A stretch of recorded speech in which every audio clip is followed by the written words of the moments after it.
올 네. 하반기 반도체는 어떨 거라고 전망을 하세요? 이런저런 요소들이 굉장히 있긴 하지만 그 요번에 노이즈도 나오고 하지만 일단 하반기 반도체에 대한 기대감은 상당히 있습니다. 네. 그 왜 그러냐면은 일단 첫 번째 주식 시장이나 산업 사이클이라는 거는 좋았다가 나빠졌다라는 사이클이라는 게 네. 있잖아요. 지난 2년 동안 반도체가 안 좋았습니다. 반도체 디램, 고정 디램 가격은 계속해서 하락을 했었고요. 근데 그게 이제 바닥을 치고 저점에서 왔다 갔다 하고 있는 그런 상황이에요. 더 이상 빠지지는 않고 있어요. 네. 네. 그래서 반도체 가격이 더 이상 빠지지 않고 있다는 점 때문에 좀 좋아진 거거든요. 근데 분위기는 그래서 이제 반도체 가격이 저점을 찍고 그걸 이제 평균 단가라고 하는 ASP라고 보통 이제 전문가들이 반도체 쪽 얘기하는 사람 얘기를 하잖아요. ASP요? 예. 네. 그렇게 얘기를 많이 하는데 이게 이제 저점을 찍고 2분기에 저점 찍고 터닝하면은 반도체의 이제 실적이 좋아지고 업황이 좋아진다. 요렇게 기대를 했던 거거든요. 근데 정말 그렇게 될 수 있을까? 라고 의심을 막 계속 하고 있었어요. 네. 그런 의심을 하고 있던 차에 호재성이 하나가 나온 거죠. 그게 엔비디아. 네. GPU가 나온 거예요. 네. AI향 네. 챗봇이 나오면서 AI향 반도체가 급속도로 필요로 하다라고 한 거거든요. 그러면서 지금 시장에서는 가장 각광을 받고 있는 게 이 반도체가 안 좋고 어렵다고 하지만 소위 말하는 HBM이라고 얘기하는 이제 반도체를 수직으로 쌓는 거예요.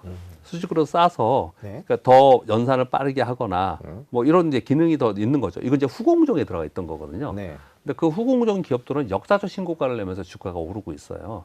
근데 그 HBM이 굉장히 많이 필요한 거예요, 그게. 네. 그런 것들을 지금 엔비디아에서 계속 요구를 하는데 그걸 예전에 SK 하이닉스가 하고 있었거든요. 삼성전자는 그쪽에 SK 하이닉스보다 점유율이 낮아요. 네. 그러다 보니까 SK 하이닉스는 주가는 훅 뜨면서 삼성전자는 상대적으로 부진한 그런 모습을 나타냈거든요.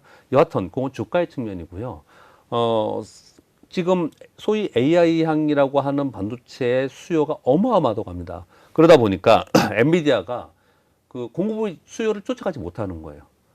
그래서 이 대부분을 그 TSMC에서 하거든요. 네. 그래서 지금 엔비디아가 야 이거 지금 TSMC만 바라보고 있다가는 이거 지금 안 되겠다. 그래서 야 삼성전자 너희들 우리 거 줘볼 테니까 한번 테스트 해봐. 그래서 3나노 테스트 해봐. 2.5나노까지 가지도 않고요. 뭐 4나노에서 또는 3나노에서 테스트 해봐가지고 되면은 너네 것도 좀 써줄게. 이러고 있는 거거든요. 네. 그런데 못 하고 있어요. 왜 그렇죠? 못 하고 있어요. 아직 그걸 못 하고 있는데 저는 그게 더 지금 우리 시장에서는 굉장히 중요하다고 생각을 하는데 네. 좀 이따 설명을 드리고요. 네. 근데 아무튼 전체적으로 보면은 이제 반도체 디램 가격이 레거시한 그 제품들이 가격이 저점을 찍고 올라갔을 기대만 하고 있었는데 그런 상황 속에서 고사양의 요 제품들에 대해서 HBM이나 또는 DDR5 아직까지는 되지는 않았거든요. 근데 기대감이 있는 거고요. DDR5는 인텔의 CPU가 따라와 줘야 되는데 그게 못 따라오고 있어요. 또 네. 거기는. 네. 그래서 아무튼 요런 것들이 지금 좋아지면서 거기에 대한 가격은 10배가 높다고 해요. 고정 디램 가격보다. 레거시한 가격보다도요. 그러니까 그걸 팔면서 이익이 늘어난 거예요. 그래서 우리가 생각했던 것보다 생각보다 빨리 저점을 찍고 터닝할 수 있겠구나. 요 기대감이 생긴 거고요. 거기에 또 한 가지는 삼성전자가 작년 말까지만 하더라도 감사는 안 한다 그랬었습니다. 그게 무슨 배짱인지 모르는데 계속 감사는 안 한다 그랬었거든요. 그러다가 디램 가격이 계속 떨어지면서 여기서 더 떨어지면은 이제 진짜 뭐랄까 비용도 안 나오는 거죠. 적자가 계속 생기는 거니까. 그러다 보니까 지난번에 실적 발표를 하고 나서 감사한 얘기를 했습니다. 그러면서 마이크론 테크놀로지나 SK 하이닉스나 다른 데들은 다 감사를 미리 발표했어요. 네. 네. 삼성전자가 마지막에 발표를 했거든요.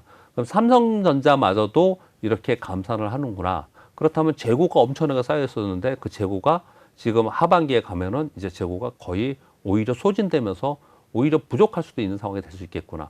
요 세 가지만 보더라도 네. 그러면 반도체 섹터는 저점을 찍고 터닝할 수 있겠구나라는 기대감이 시장에 작용을 했고 그런 작용감이 있기 때문에 어떻든 SK 하이닉스, 삼성전자 좀 올라오면서 그 뒤에 있는 소부장들은 전체적으로 올라오진 않았고요. HBM에 속해 DDR5에 있는 후공정에 있는 기업들만 먼저 올라왔고 나머지는 올랐다 내렸다 지금 그러고 있는 상황인데 눈치 보고 있다가 삼성전자가 이번 주 금요일 날 실적 발표하거든요. 네네네. 지금 원래는 엄청나게 나쁠 거다. 지난번 네. 적자였잖아요. 네. 요번에 한 1,000억 정도? 막 이런 얘기를 했었어요. 네. 그런데 야 생각보다 다르다. 물론 뚜껑 열어봐야 되겠지만 9,000억까지 나올 수 있다. 이렇게 지금 얘기를 하고 있거든요. 그러다 보니까 기대감이 생긴 겁니다. 그런 기대감이 실망으로 되든 안 되든 그런 걸 떠나서 전체적인 분위기를 봐서는 아, 반도체는 저점을 찍고 터닝하고 있는 것이라는 거를 많이 느껴져요. 그러면 이번 삼성전자 실적은 조금 예상보다는 좋아질 거다 이런 전망이 더 많은 건가요? 원래는 안 좋을 거라는 전망이 더 많았는데 네. 지금 분위기로 보니 그렇다면은 삼성전자 실적이 우리가 생각했던 것보다 높아질 수 있다라는 쪽으로 가고 있는 상황인 겁니다. 네. 근데 사실 실적 발표는 나와버리지 않은 네, 거라서 그렇죠. 그런데 예상보다 좀 좋게 발표되면 분위기는 좀 좋아질 수 있을 것 같고요. 그 원래 눈높이가 낮아져 있었어요. 그렇기 때문에 낮은 상태에서 좋게 나오면은 굉장히 좋았을 텐데 요즘에는 생각보다 괜찮다라고 하면서 주가가 이미 좀 올라와 있는 상태라서 거기에 부합하지 못하면은 그러면 또 시장은 또 실망할 수 있는데 사실 그런 건 주가의 측면이고요. 네. 주가의 측면이고 전체적인 반도체 섹터의 측면에서 보면은 저점을 찍으면서 터닝하면서 좀 올라가는 쪽으로 사이클이 돌아가고 있다는 것은 분명한 사실이지 않을까 네. 그렇게 생각을 하고 있고 아까 그 광물 중국이 이제 노이즈가 발생하는 거하고 연결해서 잠깐 좀 말씀을 드리면요. 네. 제가 지금 말씀드린 거는 굉장히 단기적으로 보는 거고 주가의 측면에서 말씀을 드리고 있는 겁니다. 그런데 반도체 산업 전체적으로 볼 때는 상당히 걱정스러운 부분이 많이 있습니다. 그 말씀 한번 꼭 드려보고 싶은데요. 일단 뭐 섹터를 보시는 분들이나 아니면은 뭐 우리나라 경제를 보시는 분들, 우리나라 경제는 반도체가 뭐 죽으면은 뭐 전체적으로 안 좋으니까요. 그렇죠. 예. 그래서 그 전체적으로 볼 때 반도체를 좀 보셔야 되는데요. 네. 장기적으로 좀 걱정하는 부분이 어떤 부분들이냐면 미중간 자꾸 패권 경쟁을 하고 있으니까 그 사이에 끼어가지고 네네. 참 곤혹스러운 부분도 상당히 좀 있거든요. 그런 사이에 불과 몇 년 사이에 TSMC하고 삼성전자의 파운드리 부분이 엄청나게 자꾸 벌어지고 있어요. 전 세계 시스템 반도체 글로벌 점유율이 우리나라가 한 6%, 5%, 6%뿐이 안 됩니다. 우리나라가 맨날 반도체 강국이라고 하잖아요. 근데 시스템 반도체 쪽은 구분이 안 되거든요. 거기에 팹리스 반도체 쪽 있잖아요. 네. 여기는 1%도 안 돼요. 근데 그만큼 우리나라는 그 메모리 반도체 치중에 있고 고사양의 시스템 반도체나 그래서 처음에 말씀드릴 때도 우리나라의 기초 소재나 이런 거는 미국이나 일본이 훨씬 더 우세하다 이런 표현을 드렸잖아요. 그래서 우리나라는 사실 그쪽이 좀 뒤처져 있는 건 분명한 사실이거든요. 파운드리 우리가 TSMC 뒤진다 이런 거 생각해 본 적 있습니까? 근데 지금은 뭐 점유율 차이가 엄청나게 나고 있는 거거든요. 점유율 차이가 왜 나겠습니까? 애플이나 엔비디아 이런 들이 계속해서 TSMC 주는 이유는 걔네들이 잘하니까 주는 거겠잖아요. 네. 네. 기업이 그들이 이뻐서 대만이 한국보다 더 좋아서 그런 건 아니지 않습니까? 근데 그쪽에서 지금 얘기하는 뭐 선단 공정에서 2나노 얘기를 자꾸 하고 있는데 2나노는 아직까지 현실적으로 수율 자체가 나오지 않는 거고요. 3나노도 서로 좀 어렵다고 하는 거거든요. 근데 지금 TSMC는 3나노 공정을 하고 있고요. 그리고 2나노 공정이 완공되면은 그것을 수요를 받겠다는 벤더들하고 협상까지 하고 있다는 뉴스들이 지금 전해지고 있어요. 근데 우리 삼성전자는 지금 3나노에서 지금 아까 말씀드렸던 것처럼 엔비디아에서 3나노를 가지고 야 수요를 맞춰봐 그랬더니 아직까지 결과가 안 나오고 있는 그런 부분이 있어요. 그러니까 전체적으로 다 안 나온다는 부분이 아니고 그들이 요구하는 부분에서 그러는 거거든요. 이런 부분들이 있었는데 왜 그런가를 이렇게 가만히 생각을 해보니 저는 뭐 주식시장에 있는 사람이지만 산업을 보면서 가만히 생각해 보니까 이런 거예요. 전 세계 그 시스템 반도체하고 팹리스의 시장 점유율이 글로벌 점유율이 뭐 6% 우리 1%뿐이 안 된다 그랬는데요. 1위부터 10위 중에 1위부터 6위까지가 미국에 있고요. 그다음에 나머지 4개는 대만에 있습니다.